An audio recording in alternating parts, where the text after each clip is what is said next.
সহযোগিতার মধ্য দিয়ে আমার রাসূলুল্লাহর জন্য কোনো যান্ত্রিক সাহায্য ছিল না, শুধু আল্লাহ পাক রাসূলের সিনাটাকে আরেকবার অপারেশন করে তার এই গ্র্যাভিটেশন পাওয়ার ছাড়িয়ে ৭০০০ বছরের রাস্তা অতিক্রম করে আরশ মহল্লায় পৌঁছে এই জায়গা অতিক্রম এবং সেখানকার পর্যবেক্ষণ করার মতো পাওয়ার আল্লাহ তার নবীর সিনায় ভরে দিলেন।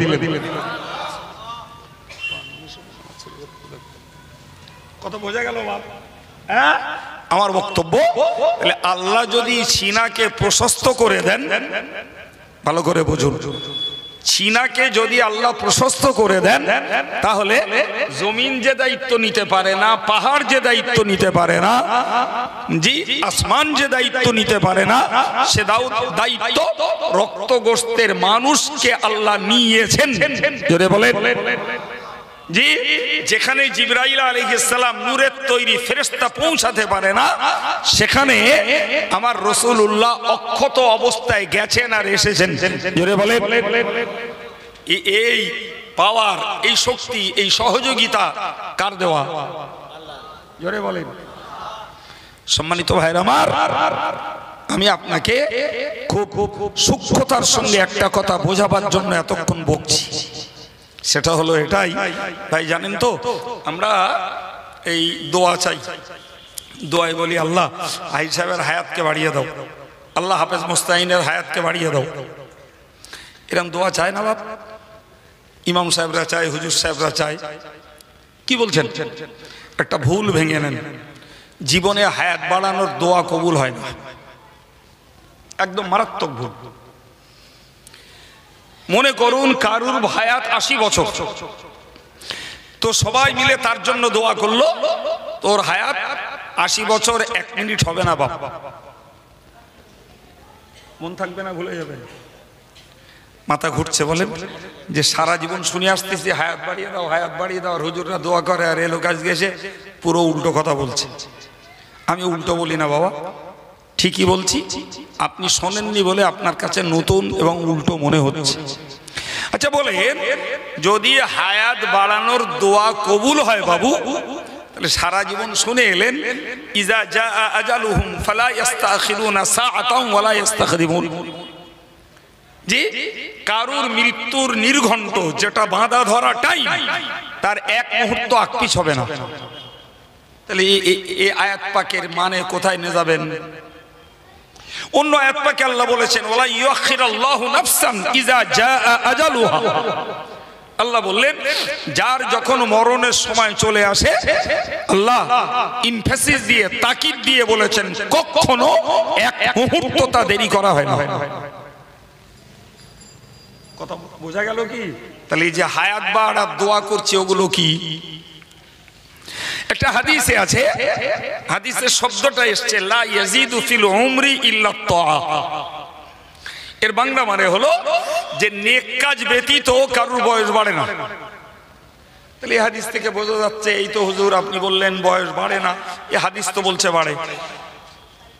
যে ভুলটা কি শুধরাতে চাচ্ছি আমি, সেটা হলো ভাই, এই যে হাদিসে আছে নেকির কাজ করলে বয়স বাড়ে, কিংবা হুজুররা দোয়া করে আল্লাহ হায়াত বৃদ্ধি করে দাও, এই বয়স বাড়া আর হায়াত বৃদ্ধি এগুলি কোরআন শরীফের ওই আয়াত পাকের বিপরীত। অতএব বয়স বাড়ার অ্যাকচুয়াল সংজ্ঞা হলো সময় বাড়ে না, সময়ের মধ্যে অতিরিক্ত কাজ আল্লাহ করিয়ে নেন, তারই নাম বয়স বাড়া। মাথায় ঢুকেছে কি? একজন ৬০ বছর আল্লাহ তাকে বাঁচিয়েছেন, কিন্তু ৬০ বছরের ভিতরে আল্লাহর মেহেরবানি, আল্লাহ তার সিনাকে প্রশস্ত করে দিয়ে এত কাজ করিয়ে নিয়েছেন, আর এক কপাল পড়া ৮০ বছর বেঁচে নিজের নামাজটাও পড়ে।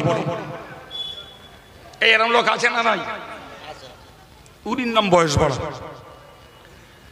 যে ৬০ বছরের ভিতরে আল্লাহ পাক কারুর দিয়ে এমন কাজ করাচ্ছেন যে ৮০ বছর বেঁচে থেকে সে কাজের ধারেও যেতে পারে না।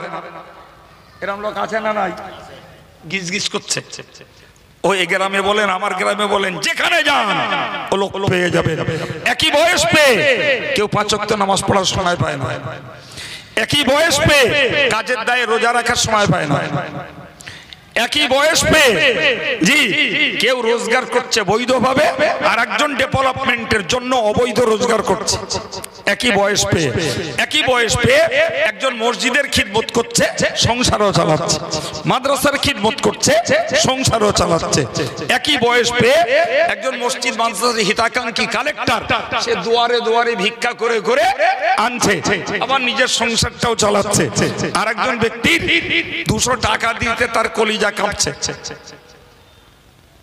জানেন তো 200 টাকা দেওয়া সহজ, দুটো মানুষের কাছে হাত পাটা অত্যন্ত কঠিন। কথা বলেন না কেন জি? তাহলে বয়স বাড়ার মার্কেট কি বলিছি বাবু? সময় বাড়ে না, এটা মুখস্থ করুন। সময় বাড়ে না, বাড়ে কি? নির্দিষ্ট সময়ের মধ্যে আল্লাহ পাক বেশি কাজ করিয়ে নেয়।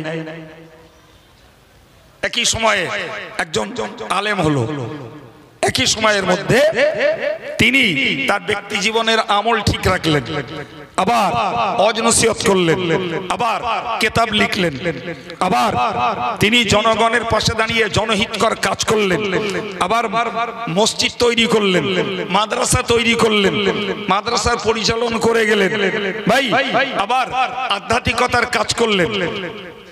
কথা কিছু মাথায় ঢুকছে কি? এই এতগুলো কাজ। আচ্ছা, দেশে তো আরো লক্ষ লক্ষ জনতা আছে, দেখুন দিন এই তালিকার কাজগুলো কটা লোকে করছে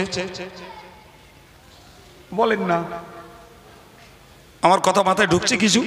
হ্যাঁ প্রিয় ভাইরা আমার, আপনি বসিরহাট হুজুরকে দেখুন, তিনি আলেম হয়েছেন, ওয়াজ নসিহত করেছেন, কিতাব লিখেছেন, দেশময় এধারে কোথায় বরিশাল, ওধারে তামিলনাড়ুর কন্যাকুমারী পর্যন্ত ছুটেছেন ওয়াজ নসিহত করতে, কিতাব লিখেছেন, মসজিদ তৈরি করেছেন, মাদ্রাসা তৈরি করেছেন, আবার মানুষকে আধ্যাত্মিকতার শিক্ষা দিয়েছেন। একটু চিল্লে বলা যাবে সুবহানাল্লাহ? জি, তানার মতন বয়স পেয়ে কোন লোক শুধু শুধু লাঙল চষলে আর খেলো, কোন লোক শুধু ব্যবসা করলো, কোন লোক হয়তো নামাজ কালামটা পড়লো, সংসারটা চালালো, কোন লোক হয়তো একটা দোকানদারি করলো, নামাজ কালামটা পড়লো, আবার কত লোক রয়েছে নামাজ নেই কালাম নেই, শুধু নিজের সংসারটা কি করে রক্ষা করবে সেই চিন্তায় তার 24 ঘন্টা কেটে যাচ্ছে। এই হ্যাঁ না বলে ভাই, এটাই হলো আমার আল্লাহ যাদের সিনাকে প্রশস্ত করে দেয়, আল্লাহ তাদের দিয়ে এরকম কাজ নেয়। সুবহানাল্লাহ বলে, তাদের দিয়ে আল্লাহ কি নেয়? কি নেয়? খেদমত নেয়, কাজ করিয়ে নেয়। বয়স বলো বাড়িনি, বয়স বলো বাড়িনি, বয়সের সময় ঠিক আছে, বয়সের সময় ঠিক আছে। 63 বছর বেঁচে থাকলেন, এর মধ্যেই বিপুল কর্মকাণ্ড। দেখেন সমাজে কত 80 বছরের বুড়ো রয়েছে, কি করে শুনে দেখেন দিন, বলেন বলেন কি করেছে? শুনে দেখতে হবে না, দেখতে পান, বিরাট দেখা যায়। আমি একলা দেখিনি, আপনারাও দেখলেন। হ্যাঁ, ওই খেটে খুটে সংসারটা চালিয়েছে, বড় হয়েছে, ছেলে মেয়েগুলো বিয়ে দিয়েছে জি, আর ওই এখন খুনখুন করে কাজ করছে, আর নামাজ কালামটা পড়ে তো পড়তে হয়ে গেল, জীবন শেষ। জি, আল্লাহর পক্ষ থেকে সিনা প্রশস্ত হওয়ার দরকার আছে না নাই? সম্মানিত ভাইরা আমার, এই জন্য নবী মুসা বলেছিলেন রব্বিশরাহলি সাদরি ওয়া ইয়াসসিরলি আমরি। সুবহানাল্লাহ। নবী মুসা বললেন, আল্লাহ রে তুমি আমায় বড় দায়িত্ব দিয়েছো, আল্লাহ তাওরাত প্রচার করতে হবে, তোমার দ্বীন প্রচার করতে হবে। আল্লাহ তোমার কাছে দাবি করছি রব্বিশরাহলি সাদরি, আল্লাহ আমার সিনাটাকে তুমি প্রশস্ত করে দাও, তবে তোমার হুকুমটা আমি যথাযথ পালন করতে পারবো। কাদোয়া বলেন, আপনারা খেয়াল রাখেন জি ভাই। এই মাদ্রাসায় আমাদের এই মডেল মাদ্রাসা চলে, তো প্রচুর মাদ্রাসায় আমাকে ডাকে, 20টা 30টা 40টা 50টা 60টা ছেলে মেয়ে কোরআন শরীফ ধরবে, তা হুজুর একটু আসতে, তা আমি যাই জি। বা অন্যান্য গ্রাম্য মক্তব মাদ্রাসায় যারাই কোরআন শরীফ ধরায়, খেয়াল করে দেখবেন তারা শুরুতে এই আয়াতটাই পড়ে, রব্বিশরাহলি সাদরি। জি, এটি বলো মূলত হযরত নবী মুসা আলাইহিস সালামের দোয়া। কার দোয়া? এভাবে বলেন নবী মুসার দোয়া। নবী মুসাকে যখন আল্লাহ তাওরাত প্রচার করতে দায়িত্ব দিলেন এবং লা ইলাহা ইল্লাল্লাহ মুসা কালিমুল্লাহ এই কথা প্রচার করার দায়িত্ব দিলেন, একদিকে তার দলের লোকেদের কাছে যেমন একটা নতুন বিষয়, সবথেকে হলো ফেরাউনের দলীয় লোকেদের কাছে সম্পূর্ণ একটা বিপরীত শত্রুতার বিষয়। ঠিক না বল? কি বলছেন আপনারা? আরে ফেরাউনের লোকেরা নবী মুসার বিরোধী ছিল কি ছিল না? ওইটা বলেন না বাবা, ওটা বললেই বোঝা গেল তো যে নবী মুসার এই প্রচারটা তাদের এগেইনস্টে। এই জন্য নবী মুসা আল্লাহর কাছে চাইলেন রব্বি শরহ লি সাদরি, আল্লাহ আমার সিনাটাকে আপনি প্রশস্ত করে দিন, ওয়াসসির লি আমরি, আল্লাহ আমার সমস্ত কাজকে আপনি সহজ করে দিন। মন খুলে বলে, বিশ্বাস করুন, রাগ করবেন না, আমি কারোর মনের মালিক নই, কিন্তু এই ভিতরে কি হয় না, ভাব দেখলে খানিকটা বোঝা যায় না। কি বলছেন? ভিতরে কি হয় ভাব দেখলি একদম এই মানুষের এই চেহারা, এই ভিতরের ছবি। চেহারা কি বলেন? বলে এটা আয়না, ভিতরে যা ঘটে এখানে তার ছবি ফোটে। কি বুঝলেন জি? তো সেই ছবিতে আমি মনের কথা বলছি না, ছবি দেখে বলছি। বলুন দিন, এতটা লোক আছেন আর অধিকাংশ লোক আল্লাহওয়ালা দিনদার, আলহামদুলিল্লাহ জীবনে কদিন আল্লাহর কাছে দোয়া চেয়েছেন যে আল্লাহ ওয়াসসির লি আমরি, আল্লাহ আমার দিনের কাজ, নামাজের কাজ, রোজার কাজ, জিকিরের কাজ, তাসবির কাজ, কোরআন তেলাওয়াতের কাজগুলোকে আল্লাহ আমলগুলোকে আমার জন্য সহজ করে দাও।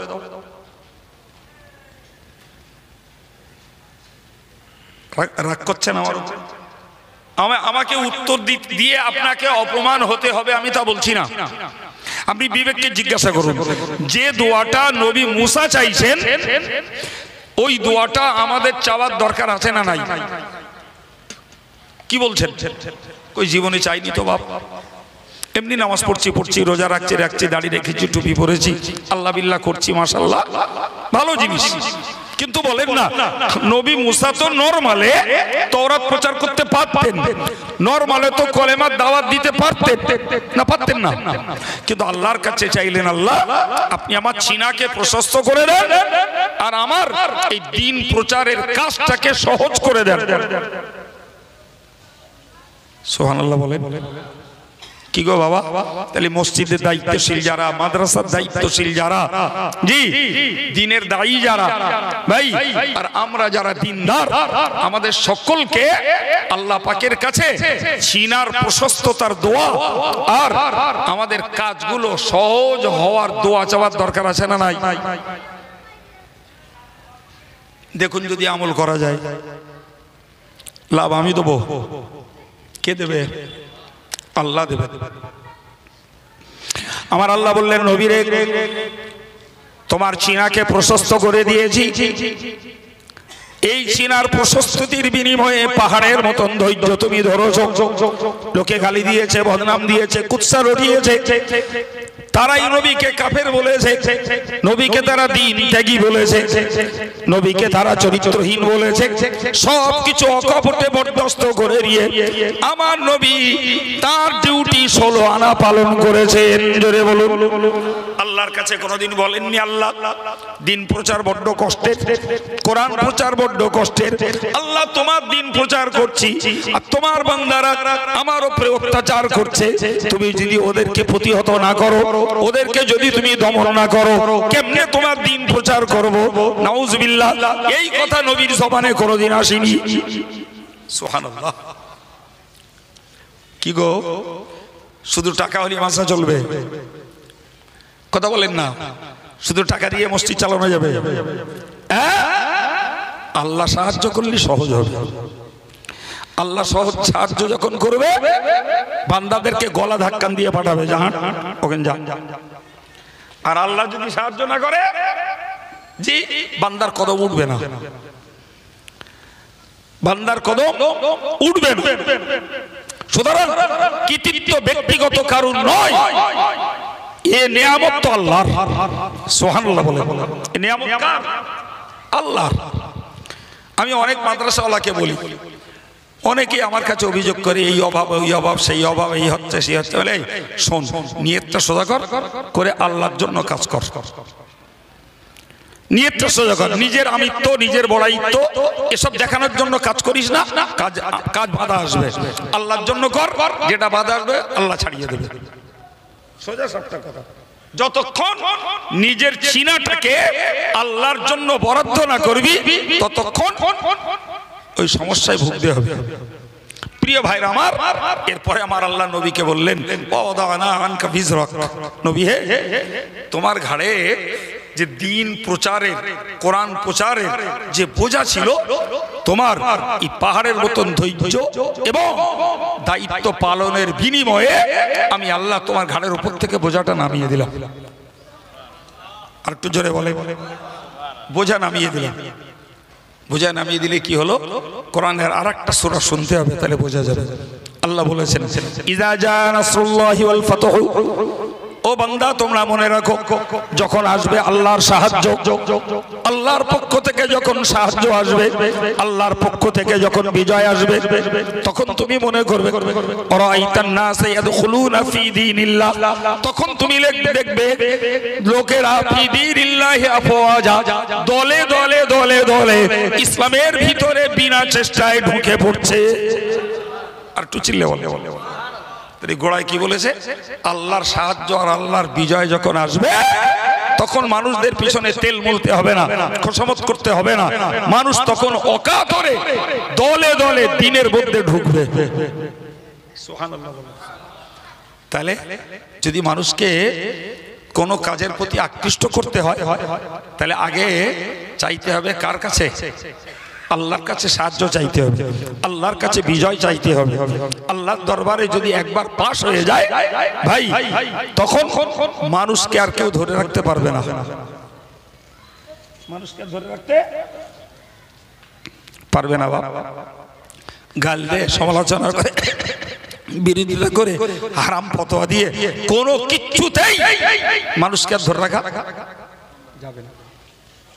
জি, তার প্রকৃষ্ট প্রমাণ রাসূলুল্লাহ, উপযুক্ত প্রমাণ। নবীকে আল্লাহ বললেন, তো তোমার দায়িত্ব যখন হালকা করে দিয়েছি, আপনি ভাবতে পারেন মক্কা যখন বিজয় হলো, মক্কা বিজয় পর্যন্ত রাসূল কারীমের টেনশনের শেষ ছিল না, কিন্তু কোথাও কোনোদিন বিন্দু পরিমাণ ত্রুটি নবীর দ্বারাই ঘটেনি। সুবহানাল্লাহ। তিনি কাজ করে গেছেন, গালও শুনে গেছেন, কাজও করে গেছেন। মক্কা বিজয় হলো, মক্কা বিজয়ের পরে দেখা গেল ৮০টা গোত্র প্রতিনিধি দল স্বেচ্ছায় এসে নবীর কাছে ইসলাম কবুল করে নিল। এক একটা না, ৮০টা দল।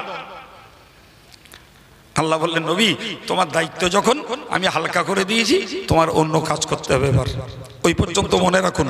আমি এবার আপনাদেরকে বলি, ভাই নবী পাক ওই আগের সূরার শেষ অংশে বলেছেন, নবী তোমার বোঝা যখন হালকা করে দিয়েছি, তাহলে তোমার একটা কাজ করতে হবে। কি?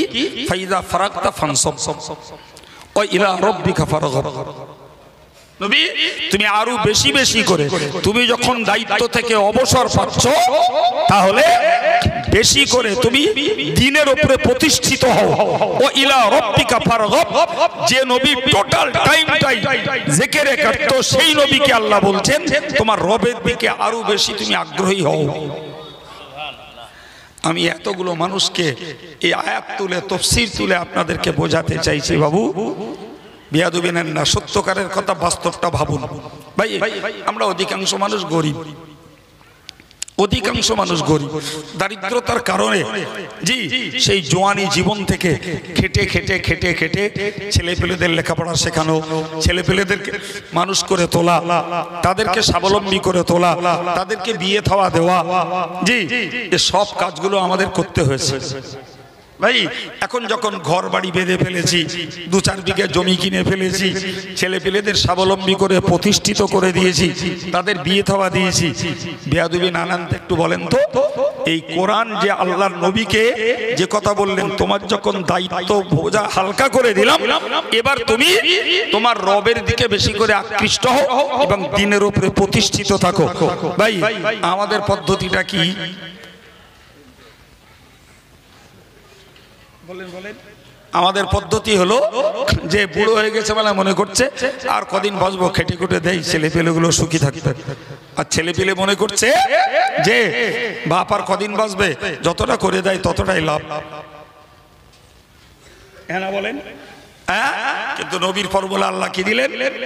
দায়িত্ব যখন হালকা হয়েছে, কই কড়া বুড়ো মানুষ আছেন বাবা বলেন না জি, ছেলেগুলো ডেকে বলেছেন বাবা তোদের মানুষ করতে, তোদের লেখাপড়া শিখাতে, তোদের স্বাবলম্বী করে দিতে, তোদের জন্য ঘর বাড়ি কিনে দিতে, 2 বিঘে জমি কিনতে জীবনটা কালি করে ফেলেছি। আর বাবা এই বয়সে আর খাটাখাটনি করতে পারবো না আমরা দুজন, তো তোরা বাবা সংসার চালা দেখ। জি, আমরা একটু পরকালের কিছু গুছিয়ে নেই এই ফাঁকে। এটাই তো ছিল নবীর তরিকা। এই তরিকাই আল্লাহ নবীকে শিখিয়েছেন। কিন্তু এমন কপাল আমাদের পুড়েছে জি, জওয়ানকাল থেকে খেটে খেটে খেটে খেটে এসে বৃদ্ধকালে এসে দেখা যাচ্ছে যে 4টে ছেলে 4 জায়গায় জি, এরা সেই দুটো প্রাণী আবার এক জায়গায়। বলেন বলেন ভুল বলছি? হ্যাঁ, 4 ছেলের একটাও খাদ্য দেয় না, 4 ছেলের একটাও খেতে দেয় না, নিজেরা সেই দুজন জি। হাত পা পুড়িয়ে বুড়িটার রান্তি হচ্ছে জি, আর বুড়োটার ভাই 70 ঊর্ধ্ব বয়স, এখনো মাল নিয়ে দোকানে বসে থাকতেছে, বাজারে যাচ্ছে, খাটতে যাচ্ছে, জন দিতে যাচ্ছে, সংসারটা তো চালাতে হবে, বেঁচে যখন আছে এক ফুটো তো খেতে হবে। হায় হায়, তে কিভাবে আমাদের ধর্মীয় জীবনের উন্নতি হবে? জি ঠিকই বলছে আইসে, অনেকে ভিক্ষে করে খাচ্ছে, অথচ যোগ্য যোগ্য ছেলে রয়েছে, তাদের খাবারের অভাব নেই। ঠিক না ভুল? প্রিয় ভাইরা আমার, আসলে আমরা না এই আল্লাহ পাকের দ্বারস্থ কম হয়েছি, নামাজ পড়েছি, রোজা রেখেছি, দাড়ি রেখেছি, টুপি পরেছি, কিন্তু মূলত আল্লাহর দ্বারস্থ কম হয়েছি। এগুলো তো ডিউটি পালন করছি। আমার আল্লাহ নবীরে বললেন, নবী গো, তোমার রবের দিকে যদি তোমায় বেশি করে মনোযোগী হতে হয়, তার প্রক্রিয়া হলো ফাসাব্বিহ বিহামদি রাব্বিক, তুমি তোমার রবের প্রশংসামূলক তাসবিহ বেশি বেশি করে পড়ো। যত মুরব্বী রয়েছেন আমার মজলিসে, ভাইরা হন আর পর্দার মায়েরা হন, আমি আপনার কাছে বিনয়ের সঙ্গে বলবো, রবের প্রশংসামূলক তাসবিহর নাম হলো সুবহানাল্লাহি ওয়া বিহামদিহি। এটাই দুটোই আছে, প্রশংসা আছে, তাসবিহ আছে। সুবহানাল্লাহ হলো তাসবিহ, ওয়া বিহামদিহি হলো আল্লাহর প্রশংসা। প্রিয় ভাইরা আমার, পরের অংশে বলেছেন সুবহানাল্লাহিল আযীম। ভাইরা আমার, হাদিস শরীফে এসেছে যারা 100 বার এই দোয়া পড়বে আল্লাহ পাক তাদের 1,24,000 নেকি দান করবেন। কতক্ষণ লাগে 100 বার পড়তে? সুবহানাল্লাহি ওয়া বিহামদিহি সুবহানাল্লাহিল আযীম 100 বার পড়বে 1,24,000 নেকি আল্লাহ দান করবেন। এ বাবা, বৃদ্ধ মানুষগুলোর এই কামাই করার দরকার আছে না নাই? হ্যাঁ, খোঁজ করে দেখেন তো কজন লোক কামাই করে। টাকা কামাই না, সব কামাই। কজন করছে? আমার আল্লাহ নবীরে বললেন, নবী হে, যদি তুমি রবের প্রতি বেশি করে আকৃষ্ট হতে চাও, তাহলে তুমি বেশি বেশি করে আল্লাহর প্রশংসাগুলো, আমার প্রশংসামূলক তাসবিহগুলো তুমি বেশি করে পড়ো। প্রিয় ভাইরা আমার, এরপরে যে নবী গুনাহ মুক্ত নবী, ওই নবীকে আল্লাহ বললেন আস্তাগফিরুহু, নবী গো তুমি বেশি বেশি করে আল্লাহর কাছে ইস্তেগফার পড়ো। হে প্রিয় যুবক, হে সম্মানিত মুরব্বী, আমিও আপনাদের মতো আমলের ময়দানের আসামি। আমি সাধু সজ্জন নই আর আমল করে গ্রান্টিও পেয়ে বসে নেই। আমিও আপনার মতো আমল করতে দায়িত্ববাহী, আমারও দায়বদ্ধতা আছে। জি ভাই ভাই একটু আলোচনা করে দেখি না। জি, নবীর গোনা ছিল না, আল্লাহ তাকে বলছেন আস্তাগফিরুহু, তুমি ইস্তেগফার পড়ো। নিয়ম হলো যাদের গোনা নেই ইস্তেগফার পড়লে তাদের দরজাকে আল্লাহ বাড়িয়ে দেয়, সুবহানাল্লাহ। আর যাদের গোনা আছে তাদের গোনাকে আল্লাহ মুক্ত করে দেয়। বাবু, আমরা কে আছে গো এই যুগে? কোন পীর, কোন পীরজাদা, কোন মৌলানা, কোন মুফতি, কোন হাফেজ সাহেব, কোন হাজি সাহেব, কোন দিনদার ইমানদার মানুষ খোলা পৃথিবীতে বাস করি আর পাপ জড়ো হয় না? একজন বলেন দিন কাম বুকির পাঠাস দেখে আমি তার পায়ে হাত দেবো। একটা লোক বলেন যে হুজুর আমি এই জগবানায় বাস করি, গোনা করি না একটাও। আছেন কেউ? থাকলে তো নবীর হাদিস উল্টে যাবে।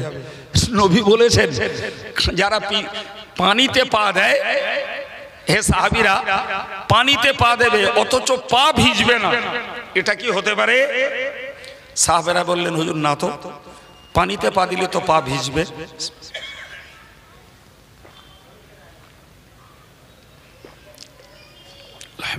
প্রিয় নবী বললেন পানিতে পা দিলে পা ভেজা যেমন স্বাভাবিক, দুনিয়ায় বিচারণ করলে পাপ স্পর্শ করা তেমন স্বাভাবিক। আর এই জগতে কেউ বলবে যে আমি জগতে বাস করি, চাষ করি, ব্যবসা করি, রাজনীতি করি, সমাজনীতি করি, আত্মীয় করি, অথচ কোনো গোনা হয় না, এরম বুকির পাটা কারো থাকতে পারে না বাপ। আর কেউ তো ইচ্ছা করে করে, আর কেউ অনিচ্ছায় হয়ে পড়ে।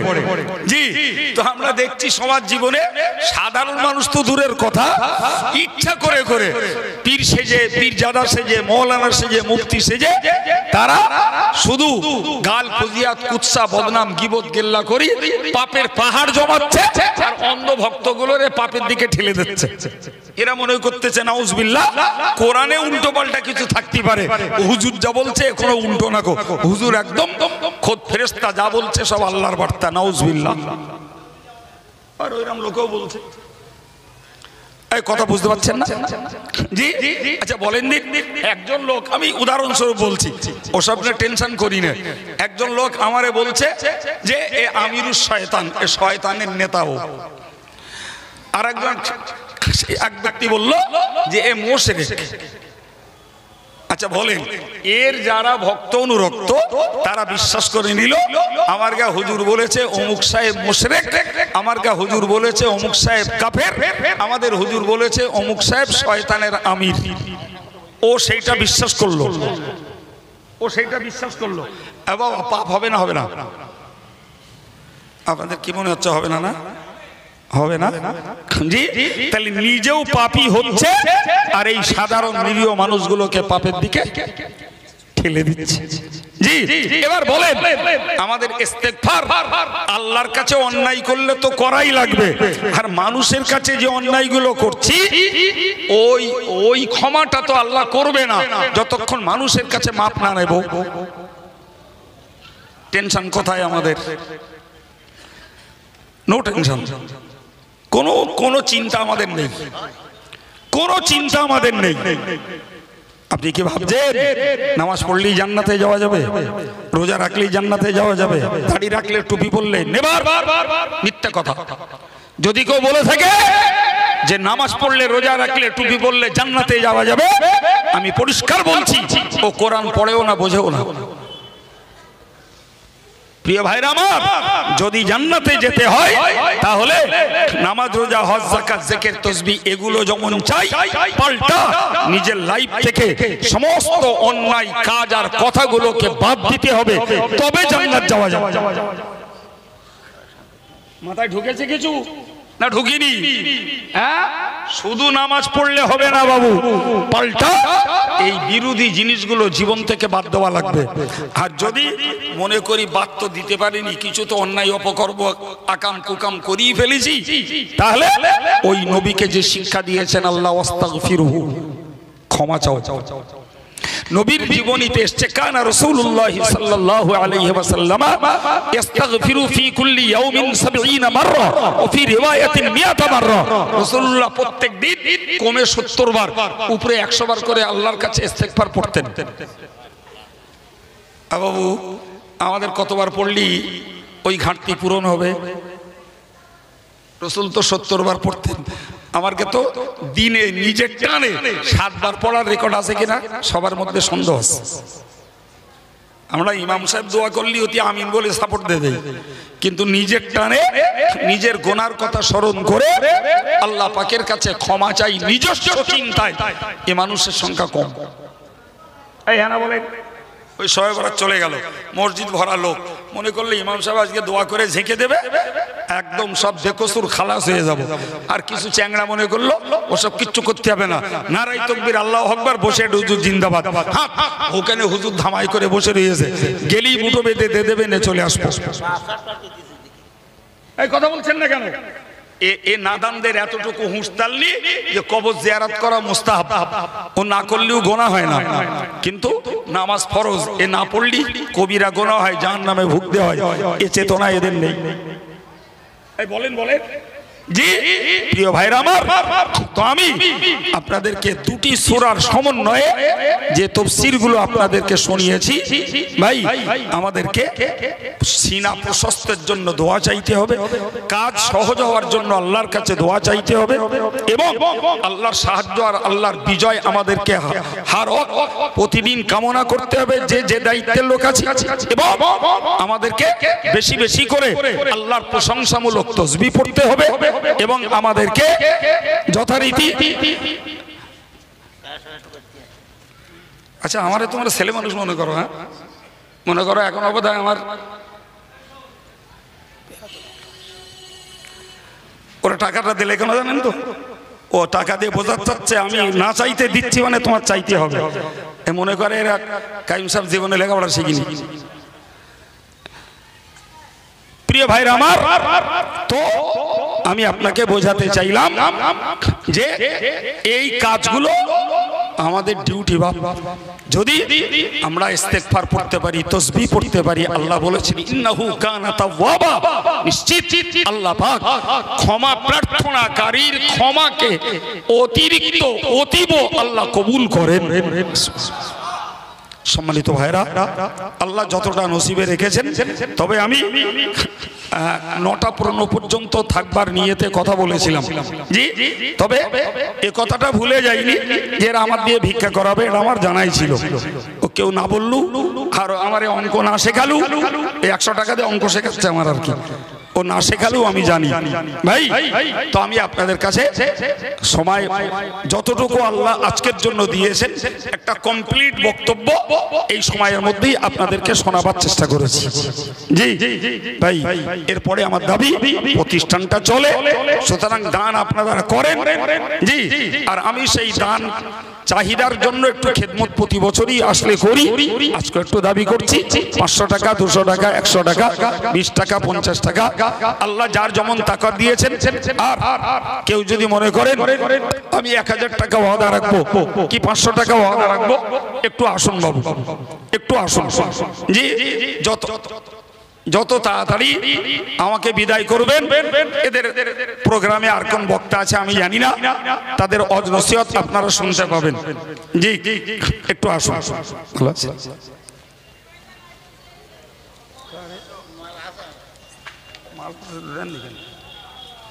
নারায়ে তাকবীর, ঘোনা হাজীবাগ ইসালে সওয়াব, ঘোনা হাজীবাগ ইসালে সওয়াব, নারায়ে তাকবীর।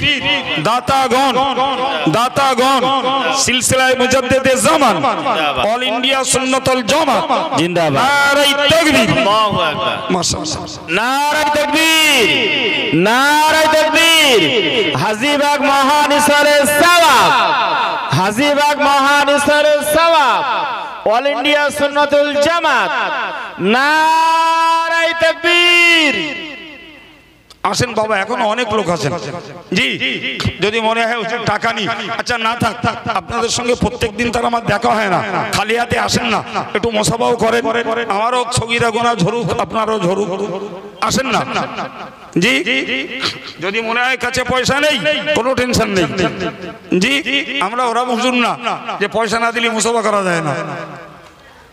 আসেন, মেহেরবানি করে একটু আসেন।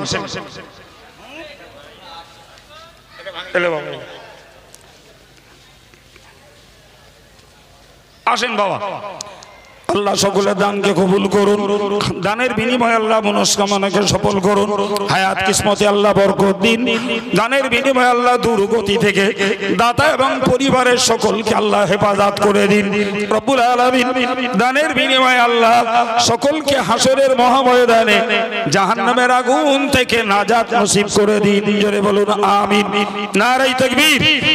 দাতাগণ, দাতাগণ, মায়েরা কোথায় আছেন?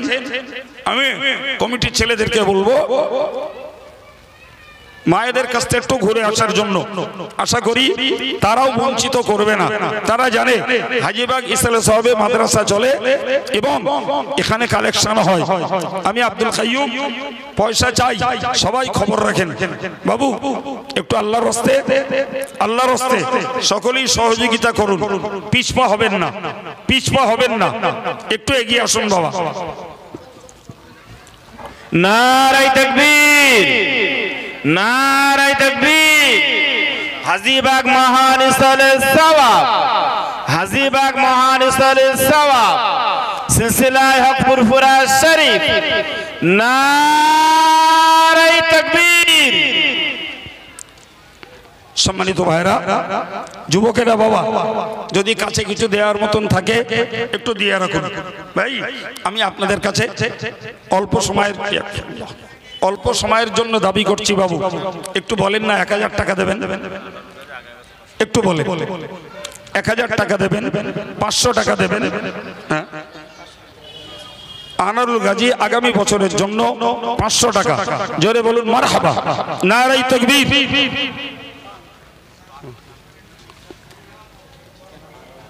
মাশাআল্লাহ, আমার অনেক মুরব্বীরা কষ্ট করে উঠে উঠে এসে তারা পয়সা দিয়েছেন। আল্লাহ এদের ইমানে আমলে আল্লাহ হায়াতে বরকত দেন, সবাই বলুন আমিন।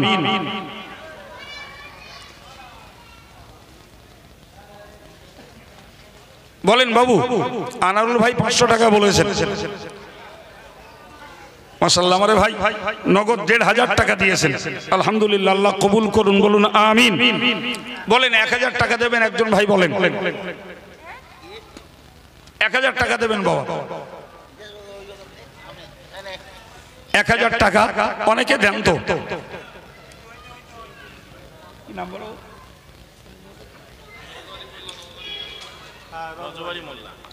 যুবক ছেলে, দিনদার ছেলে, আল্লাহ দিনে ইমানে আমালে বরকত দেন। 1000 টাকা রজব আলী মোল্লা, জোরে বলুন জিন্দাবাদ। রজব আলী মোল্লা, জোরে বলুন জিন্দাবাদ। নারে তাকবীর। ভাই 2 নম্বর একজন বলেন বাবা, 2 নম্বর একজন 1000 টাকা দেবেন। আপনারা যদি পূর্ব দিনে দেওয়ার আপনাদের রেকর্ড না থাকতো আমি সাহস করে চাইতাম না। আগের দিনে, আগের বছরগুলিতে দেওয়ার রেকর্ড আছে, সেই আস্থায় আপনাদের কাছে বলেছি।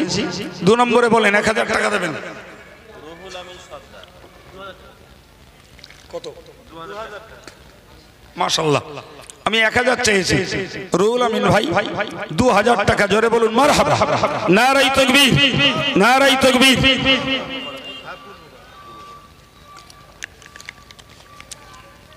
3 নম্বরে বলেন বাবা, 3 নম্বরে বলেন।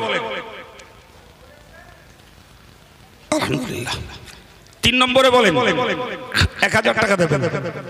2000 রুহুল আমিন ভাই দিয়েছেন, আল্লাহ তার পারা কথা দিয়েছেন। নাম বলেন বাবা। এই মুরব্বী আখতার মন্ডল সাহেব, তিনি 500 টাকা দেবেন, মাঠ মিয়া বাড়ি, জোরে বলুন মারহাবা। নারে তাকবীর, নারে তাকবীর। সম্মানিত ভাইরা, একটু বলেন, একটু বলেন। 1000 পারেন, 500 পারেন, যিনি যেমনটি পারেন একটু বলুন, বলুন বাবু। লোকজন কম নেই, নগদ কিছু দিয়েছেন, 1 বছর পরে আবার পেমেন্ট দেবেন। জি, মাদ্রাসাওয়ালারা, মসজিদওয়ালারা, এই ইসাল সাহেব কমিটি আপনাদেরকে বিরক্ত করবে না। একটু বলেন, 1000 পারেন আর 500 পারেন, একটু বলেন।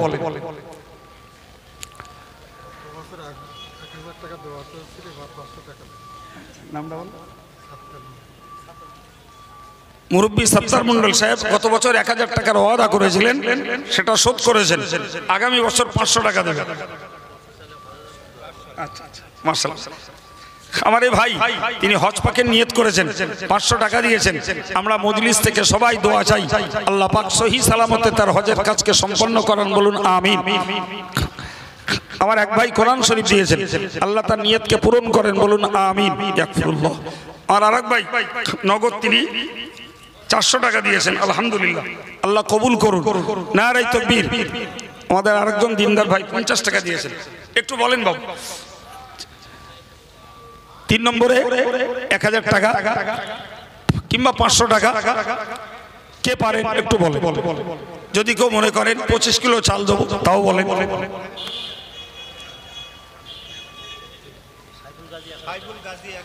সাইফুল ইসলাম গাজী একটি যুবক ছেলে, আল্লাহ তার দিনদারিতে বরকত দেন, বলুন আমিন। 1000 টাকা বলুন মারহাবা। আর একটু জোরে বলেন আল্লাহুম্মা আমিন। নারায়ে তাকবীর। ভাই 4 নম্বর একজন 1000 বলবেন বাবা। কারুর মন চায়, কারুর আল্লাহ পারা কথা দেয়, গোপন করেন না। আমি না জানলেও আল্লাহ জানেন আপনার কি আছে, বলেন বাবা। আলমগীর মন্ডল 1000 টাকা, তার একটা ছোট ভাই ইন্তেকাল করেছেন, তার পারলৌকিক দরজার জন্য 1000 টাকা, জোরে বলুন মারহাবা। নারায়ে তাকবীর। বলেন বাবা, শিগগিরই বলেন। 1000 টাকা দেবেন। 5 নম্বরে 1000 টাকা দেবেন।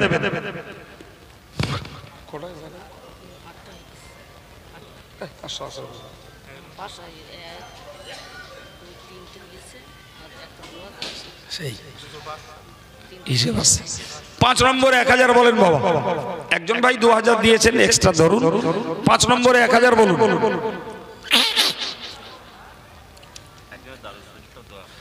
একজন দাদুর শরীর খারাপ, দোয়া চেয়ে কিছু পয়সা দান করেছেন, আল্লাহ এ দানের বিনিময়ে তাকে সুস্থতা নসিব করেন, বলুন আমিন। বলেন বাবা। 1000 টাকা দেবেন, 500 টাকা দেবেন, 1 বস্তা চাল দেবেন।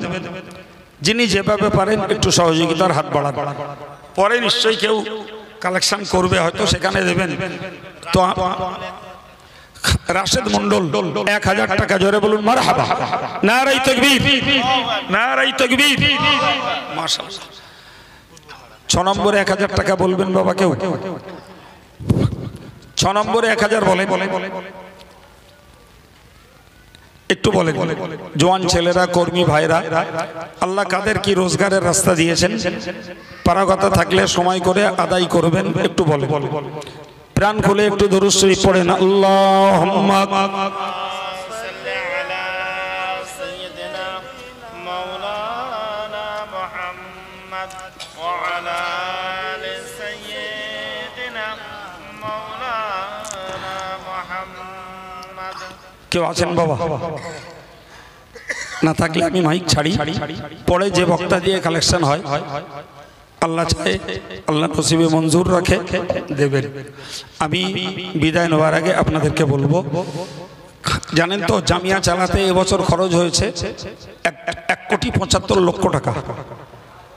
এটাকে সরকারের 10 পয়সা নয়, আর বিদেশের টাকা নয়, সব এই দেশের খেটে খাওয়া দিনদুখী মধ্যবিত্ত উচ্চবিত্ত মানুষদের দান। তবে তার জন্য আমাদের সংগঠনের কর্মী সদস্য, অনেক ইমাম সাহেব, অনেক আলেমেরা মেহনত করে, আমিও করি।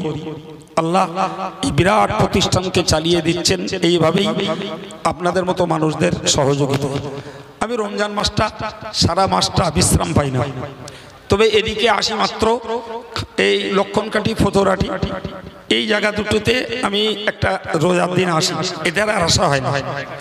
জি, যারা আমাদের বিলে কালেকশন দেন, এখানে আমার একটা ছাত্র আছে সামিরুল বলে, আর একটা ছাত্র আছে সাইফুল ইসলাম বলে, আর একটা ছাত্র আছে, ওর নামটা আমার এক্ষুনি খেয়াল নেই, সেও হাফেজ সাহেব। যাই হোক, এদের হাত বরাবর বিল আসে। তো এখানে অনেক গ্রামের মানুষ আছেন।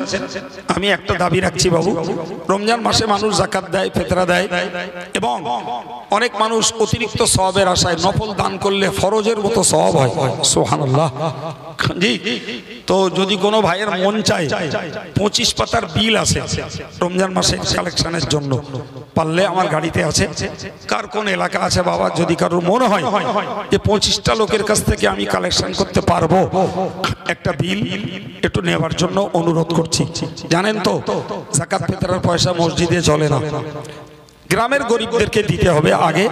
গ্রামে যদি সত্যি গরিব থাকে তাদেরকে আগে দিন, যে টাকা বাইরে দান করে তার একটা অংশ আমি জামিয়ার জন্য আপনাদের কাছে দাবি রাখছি।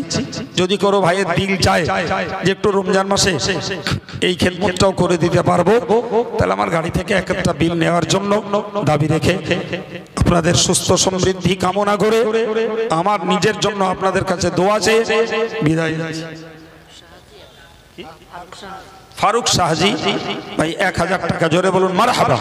নারায়ে তাকবীর, নারায়ে তাকবীর। দাতাগণ সিলসিলা মুজাদ্দিদে জামান ঘোনা হাজীবাগ ইসালে সওয়াব অল ইন্ডিয়া সুন্নাতুল জামাত, নারায়ে তাকবীর।